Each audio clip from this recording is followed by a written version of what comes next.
young man here. Thank you very much. My name is Derek Evans. Thank you for coming. I am, excuse me, delighted to have a chance to talk to you this morning about my hero, Theodore Roosevelt. It would help me, before I begin, if I had a little better idea of how much you already know about Theodore Roosevelt. Anybody? Yeah.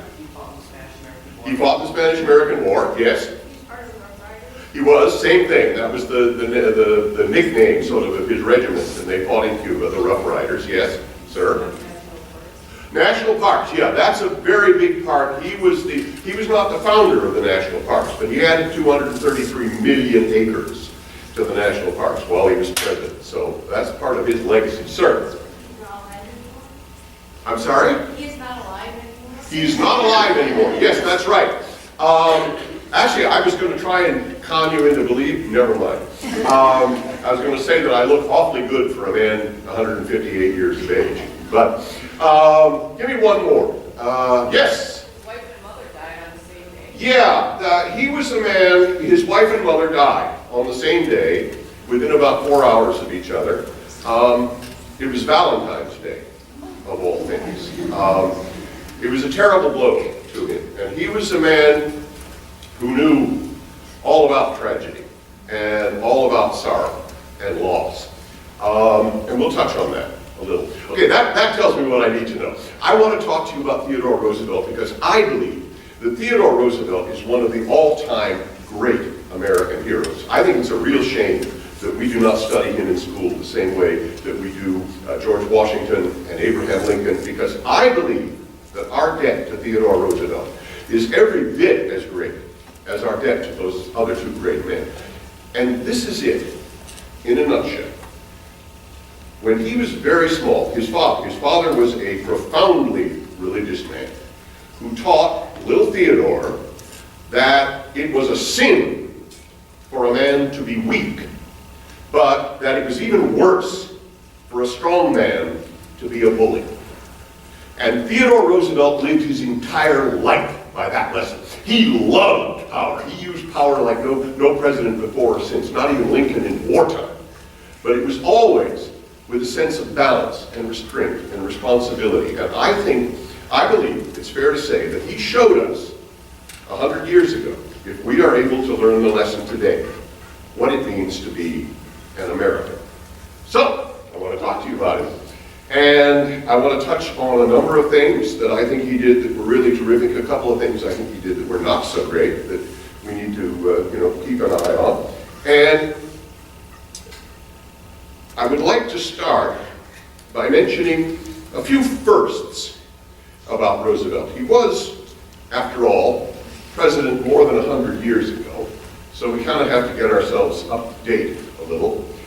But before I do that, I need to beg your indulgence, because it is very important that I get this thing on just exactly right. Because if I don't, I'm stuck with it. And perhaps more to the point, so are you. So, give me 1 second here. All right, here we go.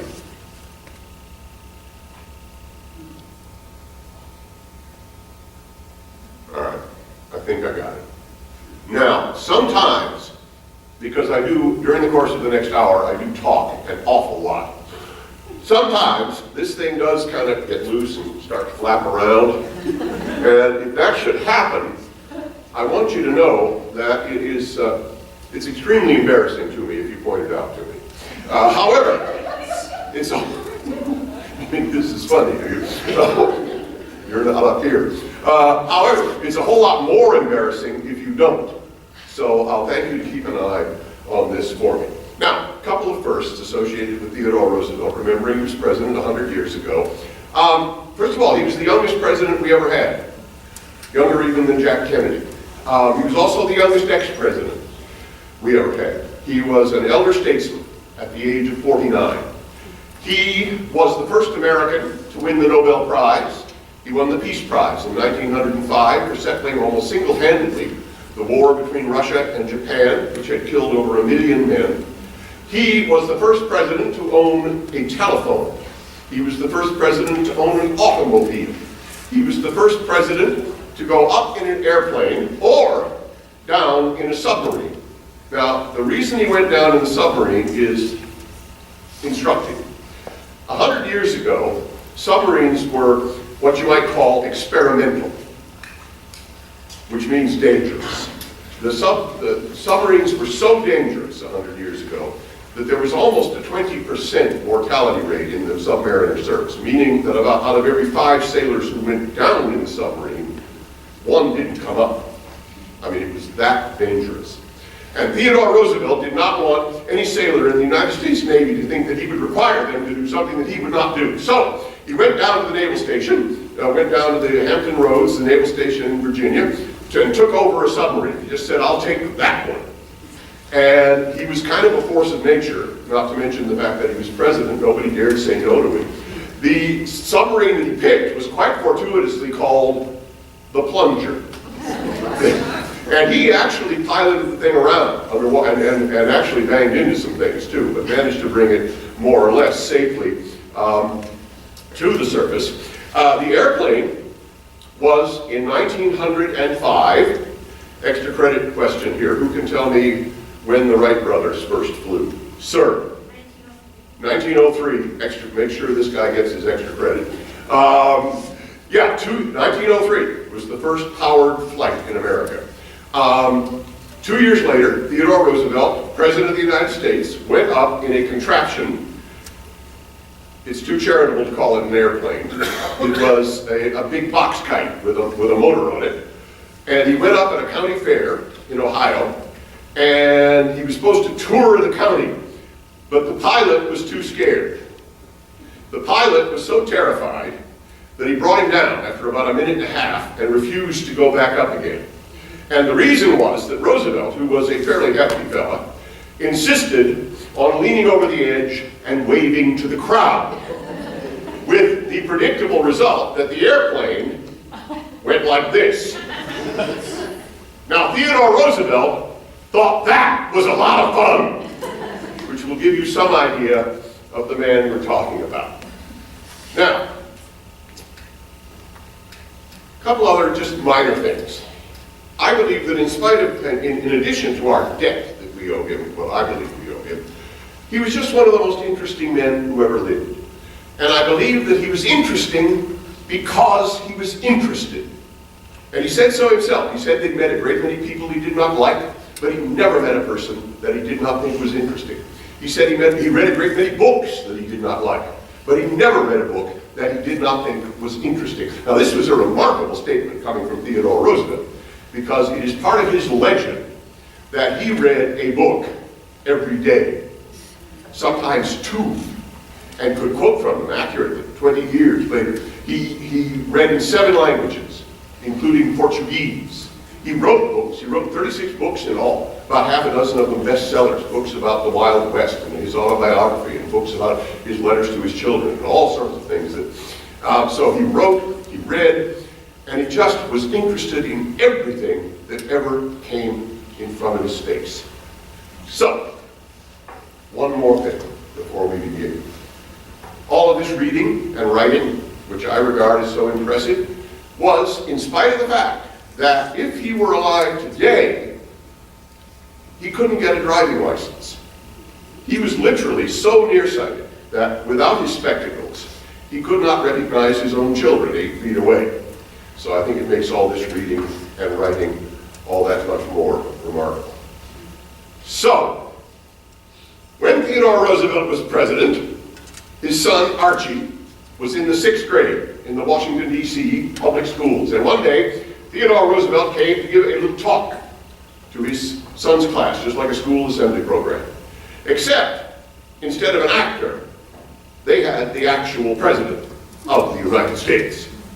And among other things, he said, "I want to talk to you. How do you do, young man? I am delighted to meet you. I am delighted to meet all of you. I wish to speak to you about what you can do. And what you can do is just about anything that you set your mind to do, providing only that you are willing to do the hard work and take responsibility for yourself. Now, when I was a small boy, I was a very small boy. You would not think that to look at me now, but it is true. Here, I have brought proof. When I was a small boy, I was underweight, undersized, sickly, spindly, and weak. I suffered terribly from asthma. And there were many nights, my first memory in life is of my father holding me in his arms when I was a very, very small boy and walking back and forth, all night long to give me comfort. I can still hear the sound of his heels on the floor. And many nights I would have terrible attacks in the wintertime, and everyone thought that I should die. But my father would not let me. He would harness a horse in the middle of the night. He would put me in his lap. He would whip up the horse to tremendous speeds, charging through the streets of New York City all night long sometimes, so that the cold winter air would be forced into my lungs, and that I should live until morning. My father got me lungs. He got me breath. He got me life. And when I was about 11 years of age, he took me aside, and he said, "Now, Theodore, you have the mind, but you have not the body. And without the body, the mind cannot go as far as it should. Therefore, you must make your body. It is hard drudgery to make one's body, but I know you will." Well, I took this as a challenge. I pulled myself up to my full height. At that time, about 4 foot 2 inches. And I said, "Father, I will make," and I did that. I had read books about mighty and powerful men. Robin Hood, Ivanhoe, Beowulf. I longed to be like those great mighty heroes I had read about in books. And I made a challenge. I ran across every field and up and down every hill I could find. I climbed every tree and swam across every river or stream I could find. I spent endless hours with dumbbells and barbells and parallel bars because I longed to be a great athlete, a hero, like those men that I had read about in books. Now, I never became a hero. I never became a great athlete. If you want the truth, I never became a very good athlete. But I did live. I did grow stronger. I did become president of the United States, and I did become a halfway decent cowboy. So, there must have been something in what now, when I was your age, my mother and my father were everything to me. And to my brother, Elliot. I had one brother, Elliot. He was younger. And I had 2 sisters. Anna was older, and Corinne was younger. And we adored my mother and my father. My mother was a Southern lady. She had come from Georgia to what town?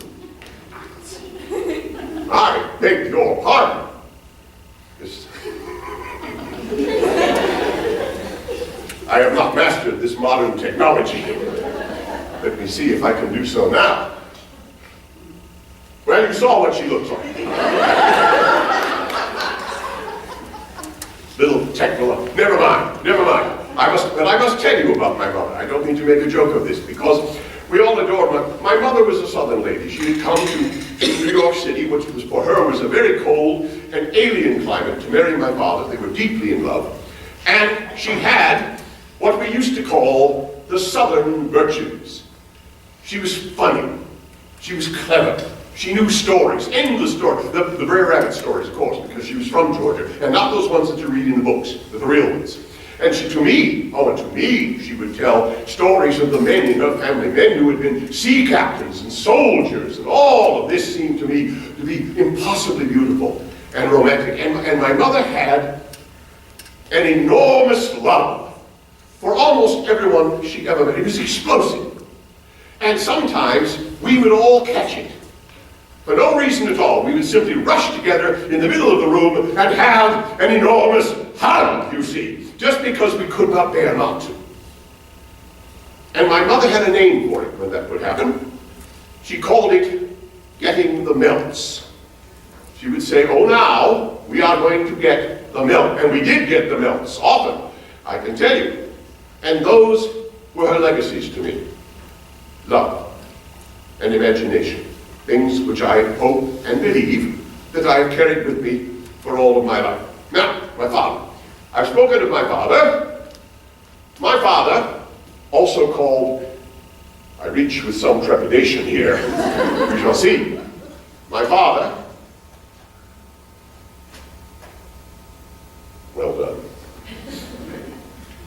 My father, also called Theodore Roosevelt, was the best man I ever knew.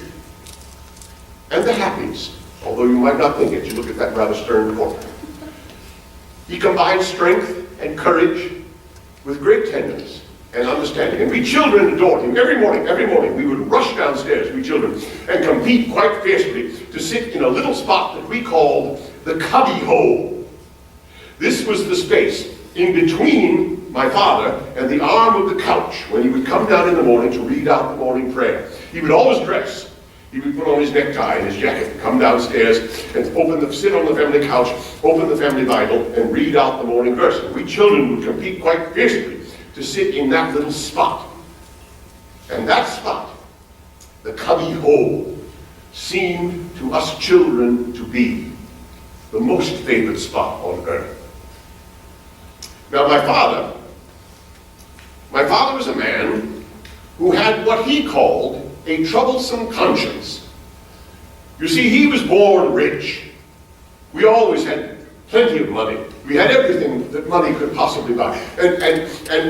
But my father taught me early and often that those of us who are born rich, or who are born strong, or who are born lucky, have got an obligation to do what we can for those who, through no fault of their own, have not been so lucky. Now, my father wanted to build, because of this, my father wanted to build a hospital. This was because of my older sister, Anna. Anna was born with a very severe and, at that time, incurable curvature in her upper spine.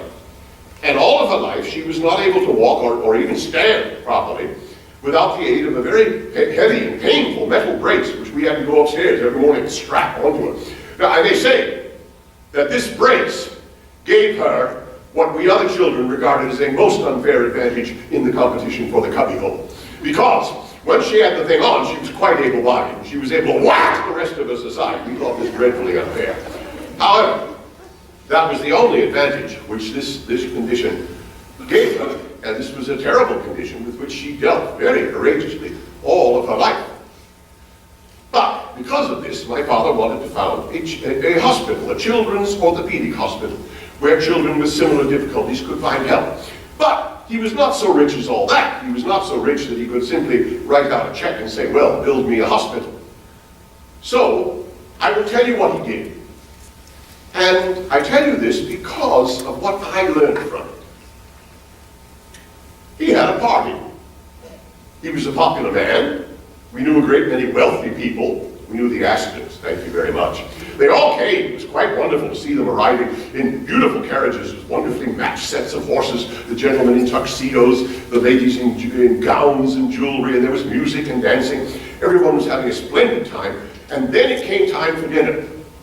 And I do not know if perhaps you've seen in old-fashioned houses the sort of sliding doors that they used to have between every room. Well, we had those in the house that I grew up in New York City. And when it came time for dinner, my father slid open the door to the dining room, stepped aside, and there was a wonderful table, rosewood table, all filled with good things to eat.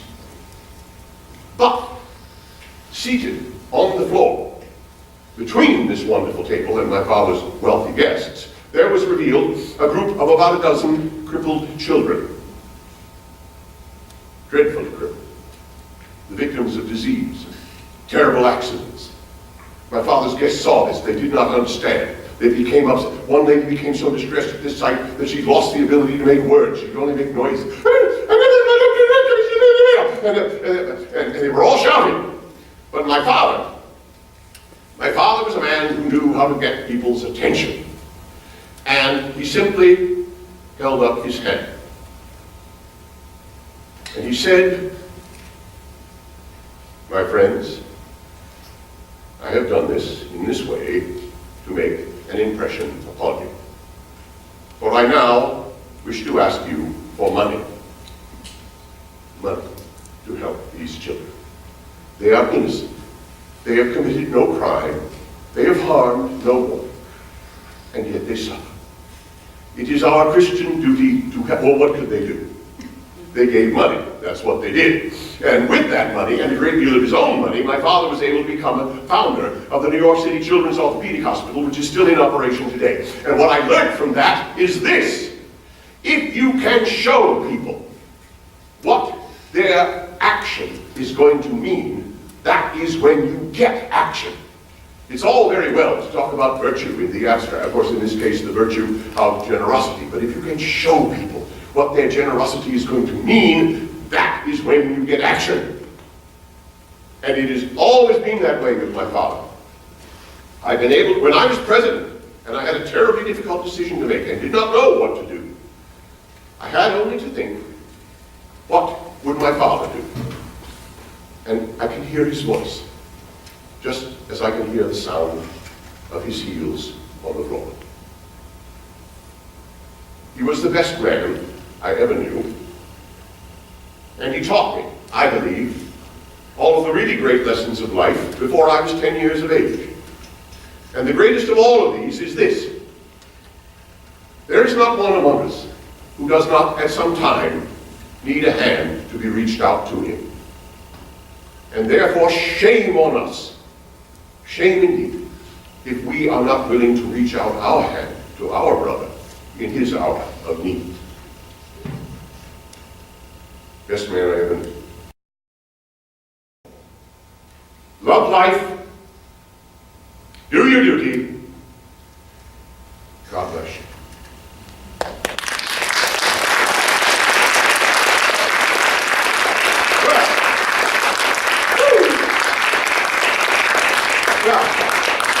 Here, actually, this is the best part is yet to come.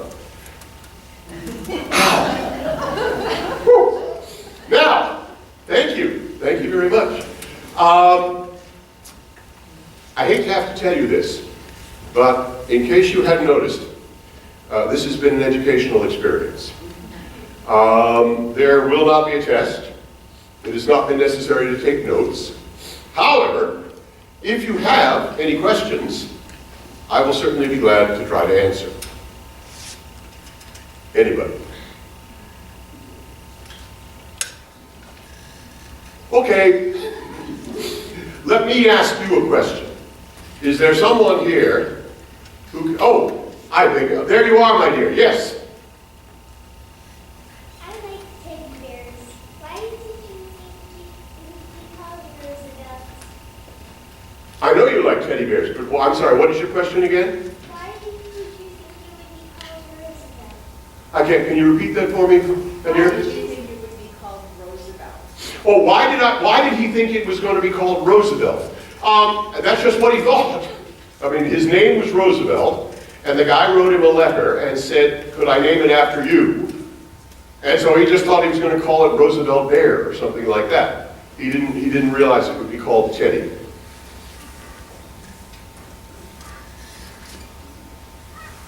My friends, thank you very much. It's been a pleasure. Have an absolutely splendid day. I'll see you later.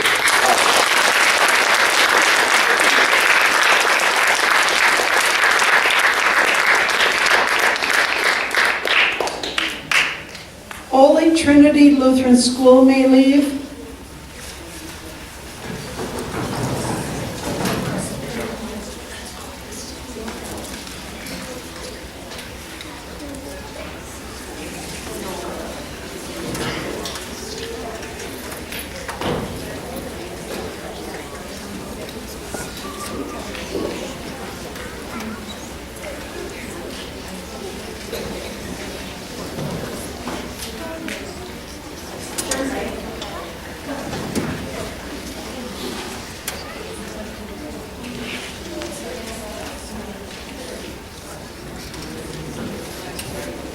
Any homeschool groups may leave now.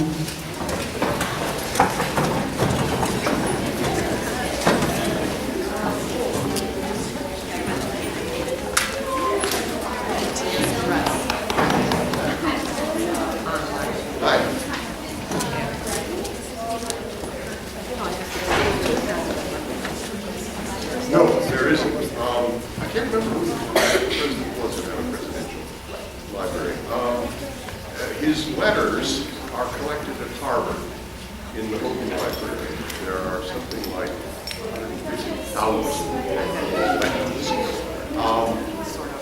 There's a university out in North Dakota, I think it's the State University, which is in the process of digitizing every single piece of Rooseveltiana that works in that exists in the world. This is like a 20-year-old project, 20-year-old project that is underway now. But when it's finished, and you can do it now, you can go online and look at pretty much anything that has anything to do with Roosevelt.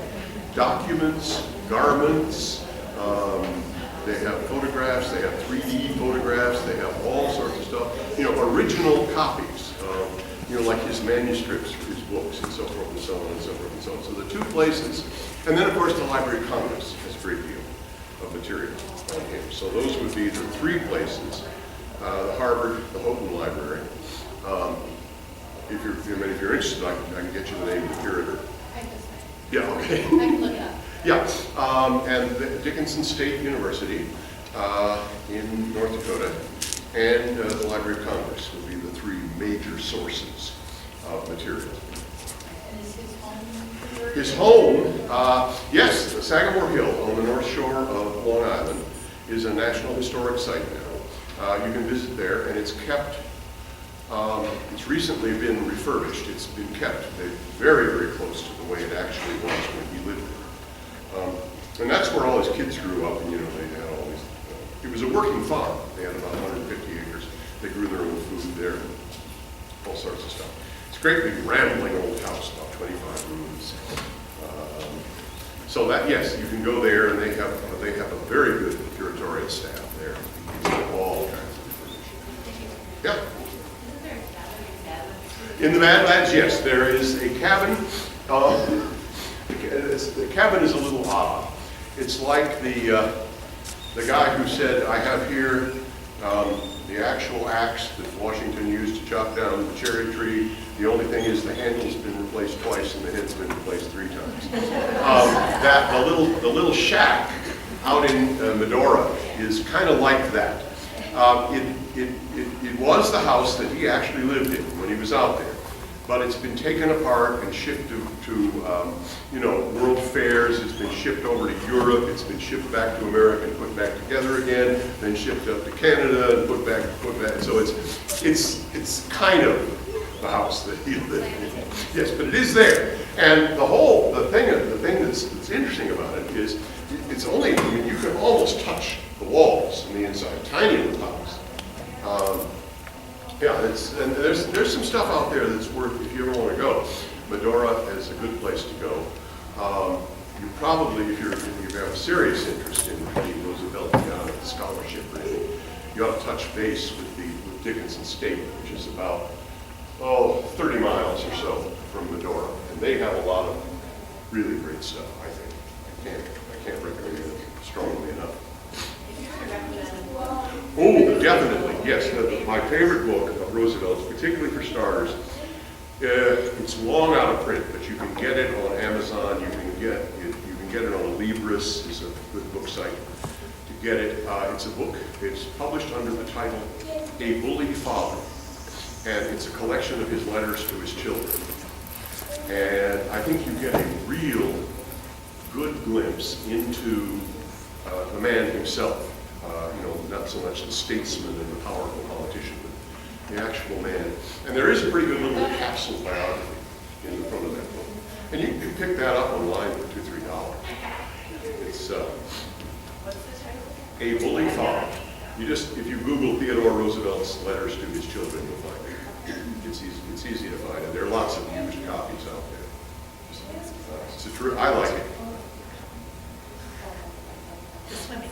Was there, you can remember reading something when he lived in the White House that he exercised every day. He would just kind of go whatever direction, and if there was a river going. Oh yes, well he used, that was one of his favorite things to do. He called them, he called those point-to-point marches. And when the point, and he did these at his house in Long Island too. And he died. as men must. But he died very suddenly and unexpectedly. When I was 17 years of age, I was a student at Harvard University at the time. I received a telegram saying that I must rush home because Father was terribly, terribly ill. I got on the next train and raced back to New York City. And then I was astonished because he met me at the train station. I could see him standing on the platform, tall, powerful, mighty. But in 3 days, he was dead of stomach cancer. Most of my life, I've kept a diary.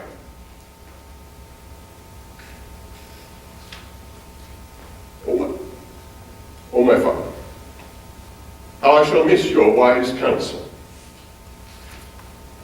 If it were not for the certainty that he is not dead but gone before, I believe I should perish or go mad.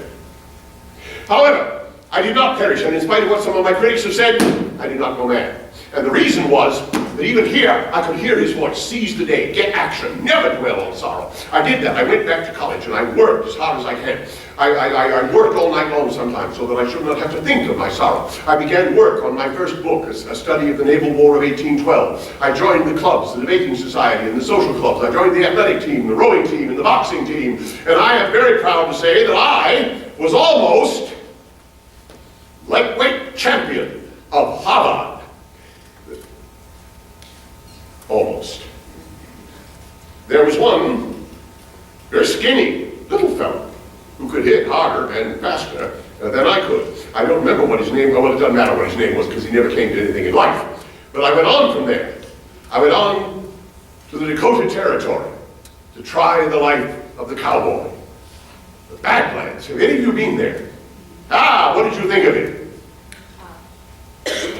Big, yes! They don't call that big sky country for nothing. Indeed. Now, would you agree with me that it was beautiful without being pretty? Grimly beautiful. I used to say that it looked like Edgar Allan Poe's sounds. You read Edgar Allan Poe? Oh dear, you must. Really, where are the teachers? Start them with the short stories. The Tale of the House of Usher. The Telltale Heart. Those are wonderful. You must read. I believe that Edgar Allan Poe is the greatest of all American writers. In any event, I went out to the Dakota Territory and to try the life of the cowboy. And here I have brought with me, see if I can remember any of these properly. I do not trust myself in any way, shape, or form. Here we are. Documentary proof. There I am, in all of my cowboy splendor, with my horse and my hat and my chaperos and my pistols, and, I'm not sure you can see them from where you are seated, my spectacles. It was because of my spectacles that I was obliged to endure all of the usual nicknames with which I'm sure you are familiar. Four Eyes, Stormwind, etc., etc., etc. Yeah, although I must tell you, my real nickname in the territories came about in an entirely different way. One day, we were chasing some cattle. It was springtime. We were bringing in the yearlings for branding. We brought them in, got them all in a big corral, and then they spooked. They broke down the corral and raced away. And I was frightened because I could see all of my profits, you see, disappearing over the crest of a hill. So I yelled out to them. I had two cowhands who worked for me, and I yelled out to these men, and I stood up. I was on horseback myself at the time because my men were closer, but they were going very slowly, and I was afraid I would lose all my yearlings. So I yelled out to my men. I stood up in my stirrups as tall as I could stand, and I yelled out to my men as loudly as I could yell, "You men, hasten forward quickly there!" Yes, that was their reaction. Actually, there were two reactions. One of the men said, "What?" And the other fell entirely off his horse. He thought it was so funny. And I never lived it down. Years later, when I had become a hero in the Cuban War, the whole world called me Colonel. Or years after that, when I was President of the United States, the whole world called me Mr. President. Very respectful, you know. I would go and visit my friends in the Dakota Territory, and they would always say, "Well, here comes old hasten forward quick." I never lived it down, never. But I learned things there. things about my own character and about the American character. And I came back to New York City. I went into politics. Now, when I went into politics, my wealthy friends were appalled. They believed that politics was low and vulgar, the domain of ward heelers, buckers, streetcar conductors, and vulgar persons of that kind. I said that that merely showed that my wealthy friends did not want to be members of the governing class, and I did want to be a member of the governing class. So, at that time and place, a young gentleman of my background and breeding could join only the Republican Party. This I accordingly did. I went down to the local Republican hall, I paid my dollar, and I was a Republican, and promptly ignored. They had what they thought was the best part of me, namely my dollar. They didn't want the rest of me, but I refused to take no for an answer. I worked at every menial chore they would give me, and eventually they made a mistake. In the year 1880, they had an election for the New York State Assembly, which they thought they could not possibly win. But of course they had to run somebody. They required, in other words, the services of a sacrificial lamb. And they thought I would do admirably in that capacity, but they made a mistake. They put me under the wing of a wonderful old man, Joe Murray. Joe was a wonderful, bluff old Irishman. He had served honorably in the Civil War. He was a wonderful man, a wonderful politician, and only slightly crooked. But I must tell you, at that time and place, that was a very considerable recommendation.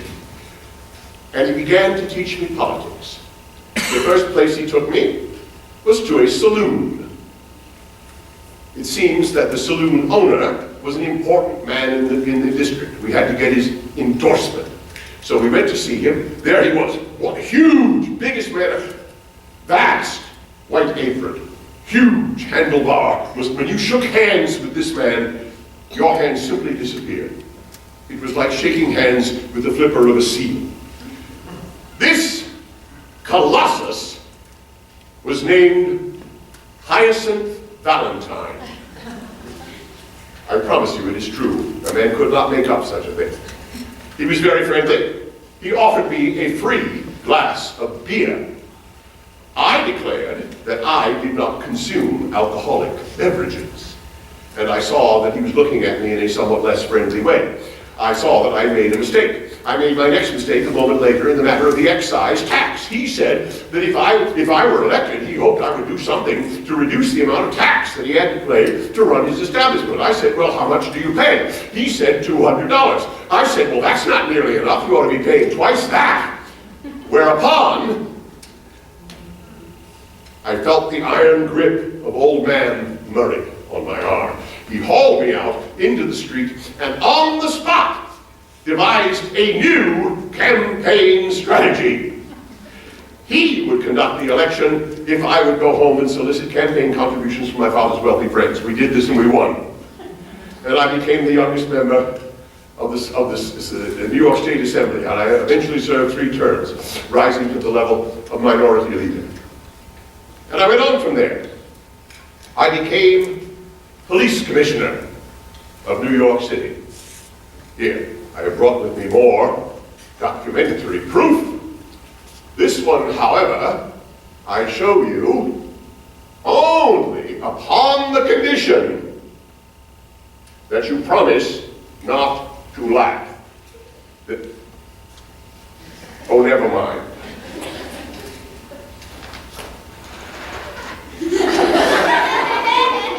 I was afraid of that. Now, I do not hear Mulberry Street. That's where the police headquarters was. That much is at least clear. Whether the cartoonist intended to convey the impression that I was a splendid watchdog, or that perhaps I was a wild animal requiring to be chained up, I do not know. I am still not entirely sure of that. But I became police commissioner in New York City. I went on from there. I became United States Civil Service Commissioner. I became Undersecretary of the Navy. And then we had war. Ever since the time of Christopher Columbus, the Spanish Empire has maintained a military garrison in the island of Cuba.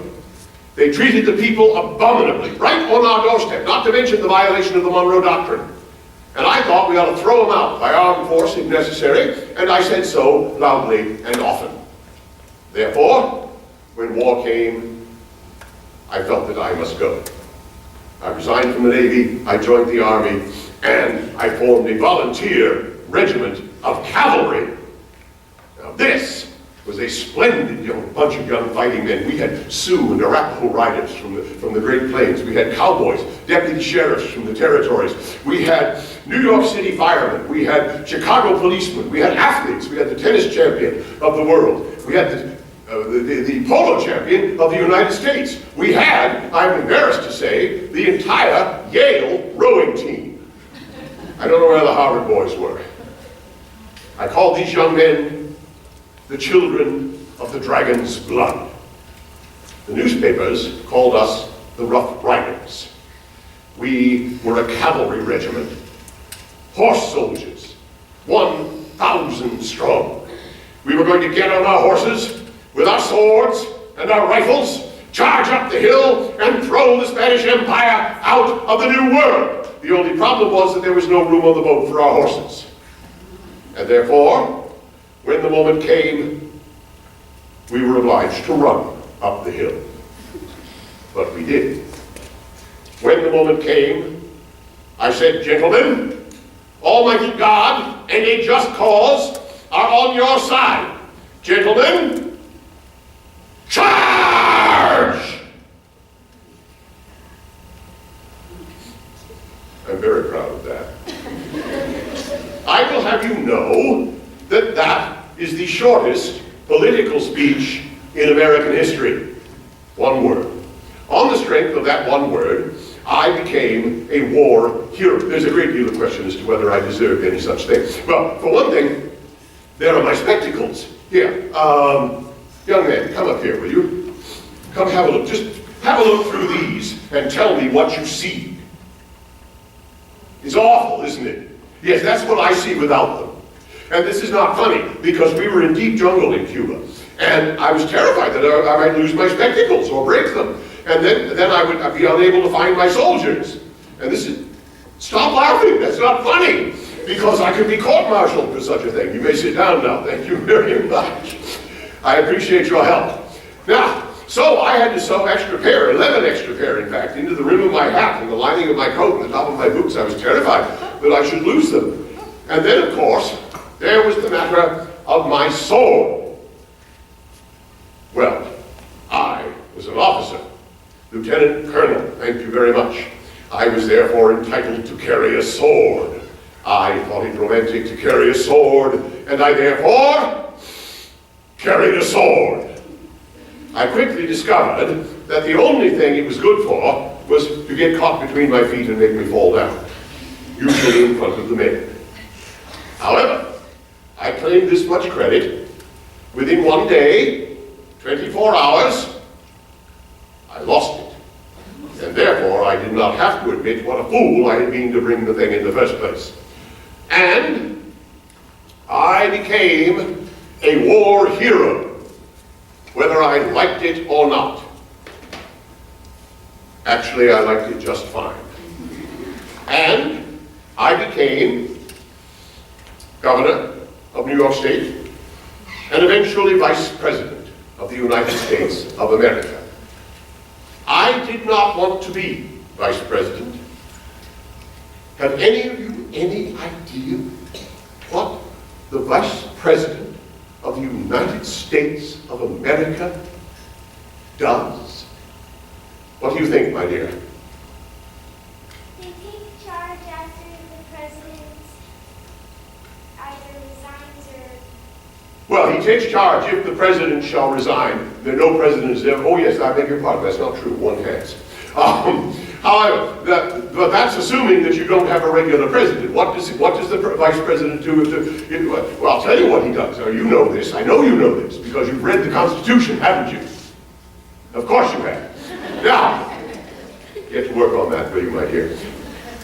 The vice president does indeed have one constitutionally mandated duty, and that is to preside over debates in the Senate. He has a gavel, he maintains order, and if a tie-breaking vote is required, he is to cast the tie-breaking vote. This has just happened recently, as a matter of fact. Now, however, in the meanwhile, he is not allowed to take part in any of the debates. He's not allowed to speak up. He's not allowed to say anything on one side or on the other side of any of the great issues of the day. Well, you all have known me for almost an hour now. Can you imagine me not talking? Of course not. And therefore I did not want to be vice president. But I was dragooned into it. At the 1900 nominating convention, there were 1,116 votes for me and 1 vote against me, my own. And I became vice president. And I thought that the thing to do would be to resign myself and go and be a teacher of history someplace, because I've always loved history. But then, of course, a very dreadful thing happened. William McKinley, our president, was shot and killed. This was a terrible way for me to become president. But it would have been far worse to be morbid about. Even here, I could hear my father's voice. Seize the day, get action, never dwell on sorrow. I did that. I went to work. I went to work as hard as I could, just as I had done at college all those years ago. And I must say that I had a glorious time as president. One of the great things about being president is, that's not the one, one of the great things about being president is the wonderful time that the kids were able to have while I was president. Here we are. I wish you to know that these gentlemen are officers of the Secret Service. Now, you may share with me a certain confusion as to how, dressed like that, they can be called secret. However, that is the way it was. My children adored these men. They were stern, sturdy men who had a powerful sense of duty. My children adored them and played with them all the time. Sometimes got in trouble with them, I'm afraid to say. And also, because I had children, and because it was known, and I was president, of course, but because it was known that I was a great lover of animals, a great many animals were sent to us. And here, I have a list. I want to read this for you. Because I was president, and because it was well known that my family and I loved animals, a great many animals were sent us. In one year, this list included, besides a lion, a hyena, a zebra from the Emperor of Ethiopia, 5 bears, a wildcat, a coyote, a macaw, an eagle, a barn owl, and several snakes and lizards. Most of these went to the zoo, but a few the children kept. Those thus kept numbered on one side of the scale, gentle, trustful, pretty things like kangaroo rats and flying squirrels, and at the other, a queer-tempered young black bear, which the children named Jonathan Edwards, and a 6-foot-long green snake, which they named Emily Spinach. This was a splendid time. Now, the bear, Jonathan Edwards. I must tell you about the bear, because I don't wish to encourage irresponsible behavior. When we received Jonathan Edwards as a gift, I don't know if any of you have ever seen a newborn bear cub. They're not as big as you might think. They're about this big. You can hold them in your hands. And so he was very small, and still we had to feed him with a milk bottle. But then he grew, and pretty soon he was this high, and pretty soon he was this high. And we dared not take him anywhere without a chain and a club, and eventually we had to send him off to a zoo. He simply became too dangerous. And I think the entire White House breathed a sigh of relief when that happened. With the possible exception of the dogs, because I think Jonathan Edwards afforded them the thrill of the chase in its most powerful form from time to time. The dogs missed him, but none of the rest of us did. But I should not like you to think that my tenure in office was nothing but playing with the Secret Service and black bears. I am terribly proud of what I did when I was president. However, I know that we are limited for time here this morning, and therefore, I shall mention only one thing to you. And that is this. When I was president, I was able to set aside over 230 million acres of public land for public use. And that means you, my friends. And that is, yes indeed, I agree. And that is important, and I must speak of that. And I suppose that now is as good a time as any to speak of the teddy bear. My dear, will you hold this for me? Thank you. I shall want it back. In the year 1902, I went on a bear hunt. It was my intention to shoot a bear, or to shoot several bears if I possibly could, but I could not find one. We were in Mississippi, and we rode uphill and downhill. It was raining and cold. We rode uphill and outside of a wonderful little town called Onward, Mississippi. And we rode uphill and downhill and uphill and downhill in the rain for 3 days, and the dogs never even got scent of a bear. So, my guide, in an effort to please me, managed to catch in a trap a very old and very sick female bear. This poor creature was quite obviously dying and obviously in great pain. And he chained her to a tree so that I could shoot a bear. I was so outraged at this that I swore. I could not imagine looking my children in the face if I had done. Well, we had with us a cartoonist, a man by the name of Cliff Barrett, old friend of mine. And to commemorate this event, he drew a cartoon. This cartoon. Now, you will permit me to say that perhaps he's made the figure a trifle stout, but awfully noble, you see, refusing to show, and you see what else he's done. In the picture, he's made it a cub, a cute little baby bear. In real life, it was a very old sow, but I suppose that is poetic license or artistic license. In any event, this cartoon appeared in many newspapers. And when I got back to Washington, D.C., I discovered a letter waiting for me. A man in New York City had written me a letter. He said that he had seen this cartoon, and he wanted to know if it would be all right to make a bear, a toy for children, and name it after me. Well, I did not understand. I thought he meant that he would call the thing Roosevelt, you see. But I wrote him back a letter. I said that I did not think my name would do him any good in the bear business, but if he wished to do so, may I have that back now? If you, whoa! Not as athletic as I used to be. But thank you.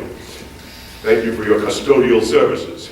So I wrote him back a letter, said that he might do so if he wished, and the next thing I knew, these things were everywhere. It was worse than hasten forward quickly. I never lived it down, never. But I am glad of it, in a way, because, one moment, sit. Good bear.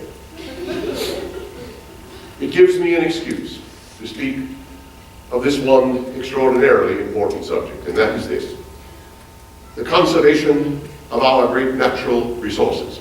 We have, in the United States of America, two phenomena which set us apart from, and if I may say, above the other nations of the earth. The first of these, my friends, is you.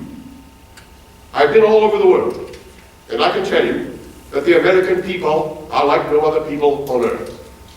You may be justly proud to call yourselves Americans. And the other is the vast abundance of natural resources with which we have been blessed in this country. The oil, the water power, the timber, all of these things will make this nation the most powerful nation on earth and the greatest force for good that the world has ever seen. But far more than that, the great beauties, the wonders of the United States of America are worth more than diamonds or gold. I mean that. You cannot eat diamonds or gold. But the great fertile plains of this nation will feed the world if it comes to that, and it may come to that. And however much diamonds or gold may excite our desire to possess them, they cannot enlarge our ideals, or elevate our ideas the way the great natural wonders of my friend and I talked about earlier, about the grim beauty of the Badlands. Have any of you been to the sequoia forests in California? Or the redwood forest farther north? Yes, yes, trees 300 feet high, some of them 3,000 years old. Those trees were old when Julius Caesar walked on earth. I camped out among those trees with John Muir, the great naturalist. We lay in our sleeping bags and we gazed up at the winter stars through the canopy of those mighty trees. And I can tell you that no cathedral created in the passion of the Middle Ages is as great and as grand a testament to God's grace as those mighty trees. And all of those great wonders belong to you. They do not belong to any government, to any corporation, to any millionaire. They belong to you, but they belong to you in stewardship, not in ownership. That means that you've got to take care of them, that we have got to take care of them and pass them on when the time comes in better shape than when we got them. And that is a battle that we are losing. And if I may say so, you are looking at a man who does not like to lose a battle. I will give you two examples. When I was president, a group of wealthy men came to the White House and asked for my help. They had a plan. They had a plan, you see, to improve the Grand Canyon. I am not making that up. It developed, however, in conversation that their idea of improvement meant that they wished to build railroads in the Grand Canyon, that they wished to build hotels in the Grand Canyon, and that they wished to put advertisements, billboards, on the walls of the Grand Canyon. Eat Campbell's soup!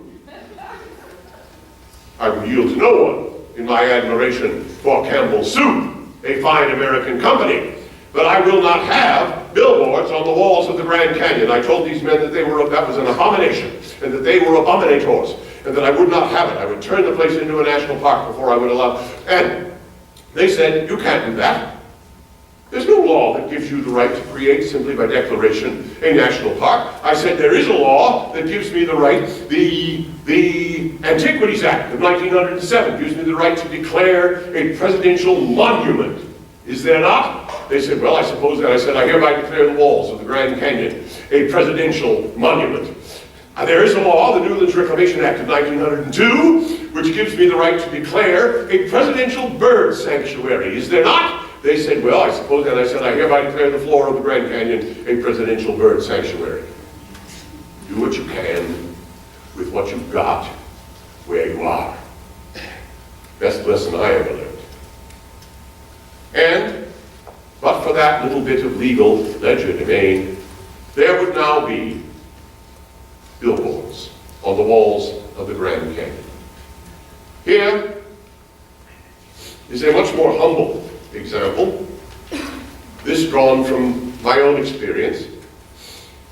In the year 1902, here it is, same year as the cartoon, I took a walk around the grounds of my estate, and I wrote down the name of every species of bird that I saw in one day, 24 hours.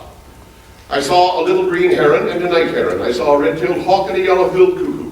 I saw a kingfisher, a flicker, a hummingbird, a swift, a meadowlark, a red-winged blackbird, a sharp-tailed finch, a song sparrow, a chipping sparrow, a bush sparrow, a purple finch, a Baltimore oriole, a cowbunting, a robin, a wood thrush, a thrasher, a catbird, a Scotland tanager, a red-eyed vireo, a yellow warbler, a black-throated green warbler, a kingbird, a wood pewee, a crow, a blue jay, a cedar bird, a merle, a yellow throat, a chickadee, a black and white creeper, a barn swallow, a white-breasted swallow, an ovenbird, a thistle-finch, a vespa finch, an indigo bunting, a towhee, a grasshopper, a sparrow, and a screech owl. 42.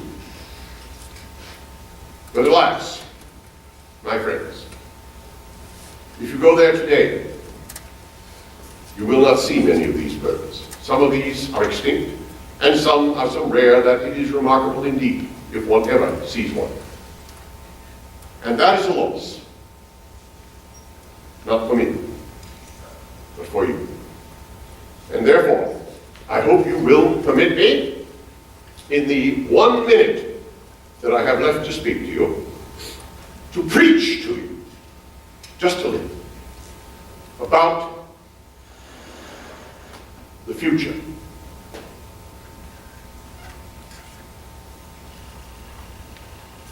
my young friends, I am gone.